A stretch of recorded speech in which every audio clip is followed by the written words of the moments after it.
आप सभी का स्वागत है। आज हम समांतर श्रेणी के विषय में और जानकारियां लेंगे, साथ ही समांतर श्रेणी पर आधारित कुछ कठिन प्रश्नों को भी हल करने का प्रयास करेंगे। आइए शुरुआत करते हैं। इससे पहले हमने समांतर श्रेणी के बारे में जाना था कि समांतर श्रेणी संख्याओं की एक ऐसी सूची होती है जिसमें पहले पद को छोड़कर हर पद में एक निश्चित संख्या जोड़ने पर अगला पद प्राप्त होता है। वहाँ पर हमने पहले पद को a के रूप में दिखाया था और सार्वंतर को d के रूप में दिखाया था। पहला पद इस श्रेणी में a है और अगला पद देखेगा a में d जोड़ने पर प्राप्त हुआ। इसी प्रकार अगला पद दूसरे पद में d जोड़ा तो a धन 2d बन जाता है। उसी प्रकार इसका अगला पद तीसरे पद में d जोड़ने पर a प्लस 3d प्राप्त होता है। इसी प्रकार अगला पद a प्लस 4d, इसी प्रकार अगला पद a प्लस 5d और nवां पद a plus n-1 into d के रूप में प्राप्त होता है। अब हम समांतर श्रेणी में समांतर श्रेणियों के प्रकार के बारे में भी जानकारी लेते हैं। समांतर श्रेणियों के प्रकार दो होते हैं, जिनमें पहला प्रकार जिसको हम परिमित समांतर श्रेणी या फाइनाइट अरिथमेटिक प्रोग्रेशन कहते हैं। ये समांतर श्रेणी ऐसी है जिसमें पदों की संख्या परिमित या निश्चित होती है। जैसे उदाहरण देखिएगा, पहली श्रेणी हमारी 1, 2, 3, 4 डैश डैश और 10। तो इसमें आप देख पा रहे हैं कि यहाँ पर अंतिम पद 10 है। यहाँ पर हम बता पा रहे हैं अंतिम पद। इसी प्रकार दूसरी श्रेणी में देखिएगा, यहाँ पर अंतिम पद 20 है। तो यहाँ पर परिमित समांतर श्रेणी की जो पहचान होती है, परिमित समांतर श्रेणी में अंतिम पद दिया गया होता है। दूसरी प्रकार की श्रेणी उसको हम कहते हैं अपरिमित समांतर श्रेणी या इनफाइनाइट अरिथमेटिक प्रोग्रेशन। इसकी पहचान होती है, इसमें पदों की संख्या अपरिमित, यानी इसमें पदों की संख्या को गिना नहीं जा सकता है। यहाँ पर देखिए दो उदाहरण दिए गए हैं। पहले उदाहरण में 1, 2, 3, 4 और आगे सो ऑन। इसके बाद में अंतिम पद का इसमें कोई भी ब्यौरा नहीं दिया गया है। इसी प्रकार दूसरी वाली श्रेणी में देखिएगा, इसमें भी अंतिम पद के बारे में कोई भी ब्यौरा नहीं दिया गया है। अपरिमित समांतर श्रेणी का जो पहचान है, तो अपरिमित समांतर श्रेणी में अंतिम पद नहीं दिया गया होता है। आइए उदाहरण देखते हैं। पहला उदाहरण, समांतर श्रेणी 4, 7, 10, 13 सो ऑन का व्यापक पद ज्ञात करना है। व्यापक पद मतलब एक ऐसा पद ज्ञात करना जिसकी सहायता से हम श्रेणी के किसी भी पद का मान ज्ञात कर सकें।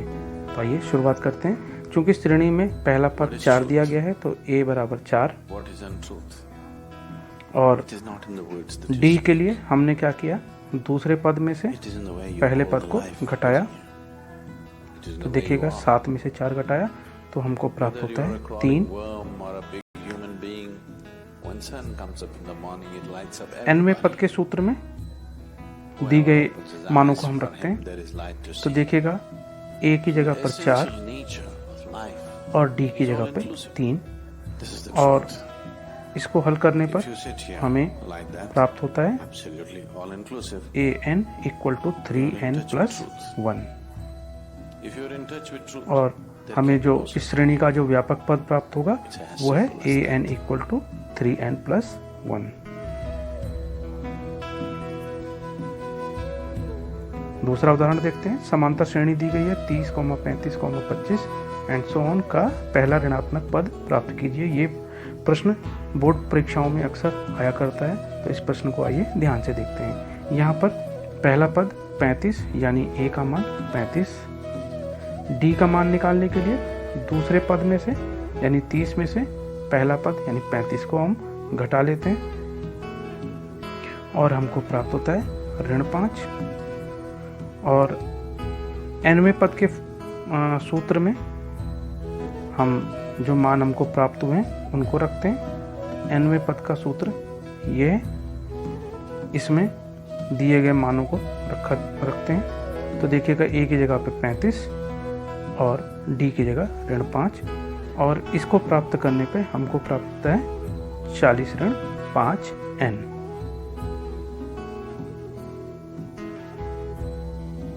क्योंकि प्रश्न में हमसे अपेक्षा की गई कि हमें श्रेणी का पहला ऋणात्मक पद प्राप्त करना है, तो इसके लिए शर्त होती है किसी भी पद के ऋणात्मक होने के लिए उस पद का 0 से छोटा होना आवश्यक है। इसलिए यहाँ पर हम रखते हैं an इज लेस देन 0 और an की वैल्यू हमको अभी प्राप्त हुई थी 40-5n, तो ये हमने रखा 40-5n। इसको रखते हैं तो 40 - 5n इज लेस देन 0 और इसको हल करने पे हमको मिलता है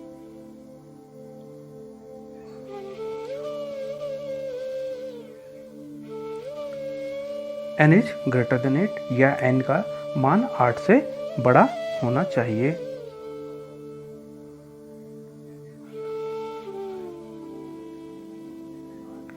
और चूंकि n का मान 8 से बड़ा होना चाहिए, हमको पहला ऋणात्मक पद प्राप्त करना है, तो 8वें पद से बड़े जितने भी पद होंगे सबके सब ऋणात्मक होंगे, लेकिन हमें चूंकि पहला ही पद प्राप्त करना है तो यानी 8 से बड़ा पहला मान वो हमारा आता है n बराबर 9।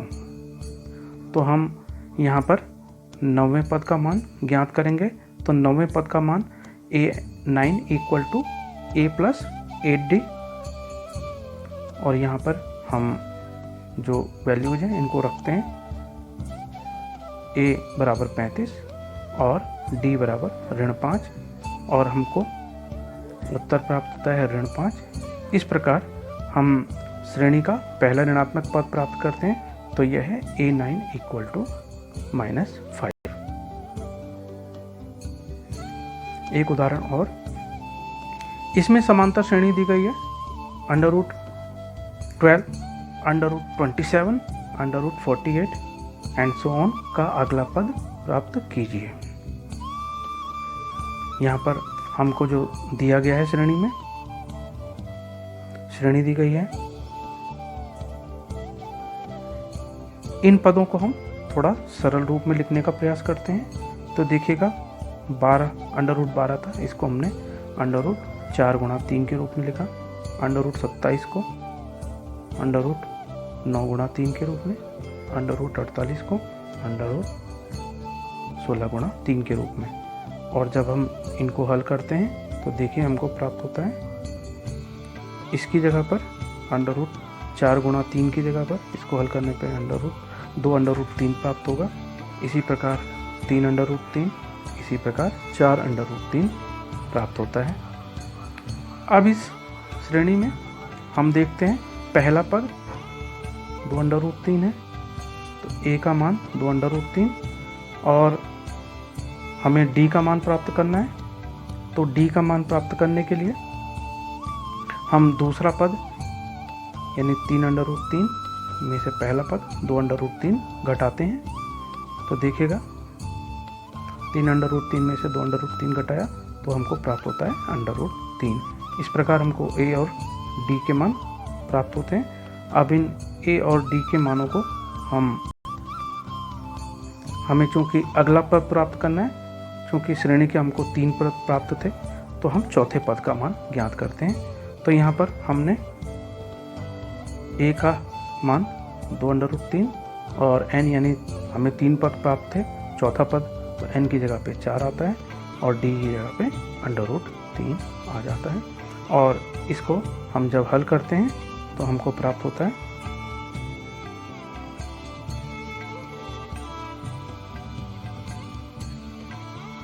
5 √3 और यानी कि हमें जो इसका चौथा पद मिलेगा यानी श्रेणी का अगला पद वो आता है an या a4 = 5 √3।